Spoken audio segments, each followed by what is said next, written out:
When we think about a child's health, it's easy to just think of single moments, right? A checkup at the doctor's office, maybe a scraped knee, but it's so much more than that. It's a whole journey, a winding road that starts at their very first breath and goes all the way through those tricky teenage years.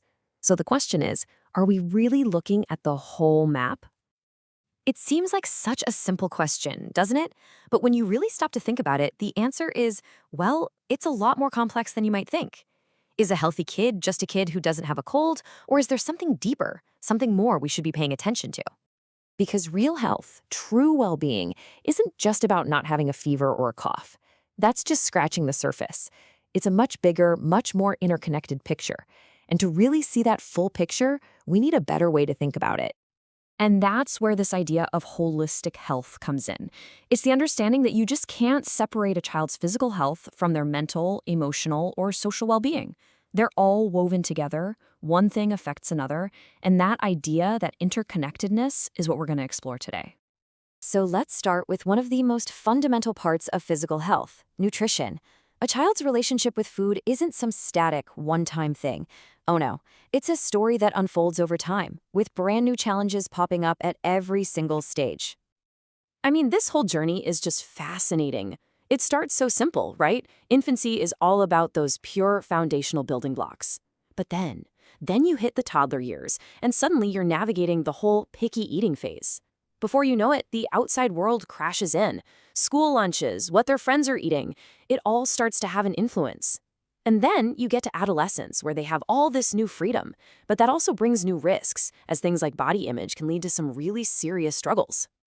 And it's not just their relationship with food that evolves. The very meaning of keeping your kids safe completely transforms over the years. The kinds of dangers you're watching out for with an infant are a world away from what you're worried about with the teenager. Just look at this contrast. It's a total flip. For infants, the risks are all about their environment. They're passive things, like a choking hazard on the floor or a blanket in the crib. Your job is basically to build a safe little bubble. But for a teenager, that bubble is long gone. The risks become active. They become about choices, getting behind the wheel of a car, experimenting with substances, making unsafe decisions. Your strategy has to shift from pure protection to preparation. All right, so we've talked about the body, we've talked about physical risks. Now we're going to pivot. We're going to move from the external world to the internal one. Let's talk about mental health, because it's an absolutely critical and yet often invisible part of this whole journey. This is so important. For way too long, stigma has kept people from talking about mental health. But this simple shift in perspective, it changes everything. Thinking of mental illness as a medical condition in the same category as heart disease or diabetes allows us to finally approach it with the seriousness and the compassion it's always needed. Okay, I want you to just look at this number for a second. Let it sink in. 50%. What in the world could this number possibly represent when we're talking about the health of kids and teens? And there it is. That's the staggering reality. Half of all chronic mental illnesses get their start by age 14. Just think about that. It means that the seeds of struggles that adults face are so often planted during these really crucial formative years. It makes catching the signs early and offering support not just helpful, but potentially life-changing.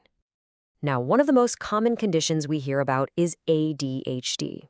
And it's so important to understand that this isn't just about a kid being energetic or bouncing off the walls. No, it's a real, complex neurodevelopmental disorder. We're talking about a persistent pattern of inattention or hyperactivity that genuinely gets in the way of daily life, at school, at home, everywhere. And then there's anxiety. Look, we all get worried sometimes. That's just part of being human. But an anxiety disorder, that is a whole different ballgame. In fact, it's the most common psychiatric condition for young people. It's when that fear and worry becomes so big, so persistent, that it just completely disrupts their world. So that can all sound pretty heavy, and the biggest question becomes, what can we actually do about it? How do we help equip our kids not just to survive in this modern world, but to actually thrive in it? Well, the answer really boils down to one powerful concept: building resilience. And this isn't about finding one magic solution. It's about giving them a whole toolkit of different strategies. We can give them tools for their mind, like mindfulness, tools for their body, like getting active, and really practical tools for life, like learning how to manage their time so they can feel a sense of control instead of just feeling overwhelmed. Let's make this super real for a second. This technique, it's called box breathing, and it's incredibly simple but so effective. You can actually try it with me right now. Just breathe in slowly for a count of 4, hold it for 4, now breathe out slowly for 4, and hold again for 4. See? It's a powerful little tool anyone can use to calm their nervous system anytime, anywhere. And so that brings us right back to where we started. It all comes full circle. You can't just pick one piece of the puzzle to focus on.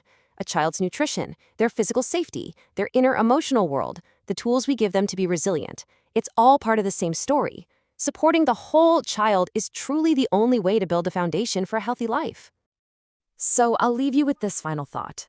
Knowing just how complex and challenging this journey can be, how can we, all of us, as parents, as educators, as a community, how can we do a better job of protecting it? What's our role in helping to shield this incredibly fragile and unbelievably precious path?